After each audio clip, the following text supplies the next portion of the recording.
చెప్పు ఇంకేదాన్ని ఓకే నేను చెప్తాను ఏంటంటే మన శరీరంలో ఎన్ని ఉంది జీర్ణశయంలో ఉండే నక్కలు ఎలుకలు ఇవి ఎలుక పాములు వామ్స్ అంటే పురుగులు ఇవి మన శరీరం లోపల జీర్ణశయంలో మనం ఉన్నది మనకి ఏం చేస్తే హాని చేస్తాయి కాబట్టి వాటిని నివారించడానికి ఈ ఆల్బోనజల్ టాబ్లెట్లు 6 నెలలకు ఒకసారి మనము ఇస్తాం.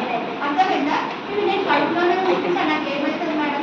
ఏమవుతుంది ఈ కడుపులో ఉంది వాళ్ళ సంతానాన్ని ఉత్పత్తి చేసుకొని మనం తినే ఆహారం ఏదైతే పోషక పదార్థాలు ఉన్నాయో అవన్నీ పురుగు తినేసినప్పుడు మనకి ఏం జరుగుతుంది? మన ఎదుగుదల ఆగిపోతుంది, మనకు జ్వరం వస్తుంది, వామిటింగ్స్ వస్తాయి, విరోచనాలు అవుతాయి, స్కూల్కి రావాలనిపించదు, వస్తే పాఠాలు అనిపించదు, తలనొప్పి పుడుతూ ఉంటుంది, కడుపు నొప్పి పుడుతూ ఉంటుంది. ఇవన్నీ వస్తే మనం పాఠాలు వింటామా?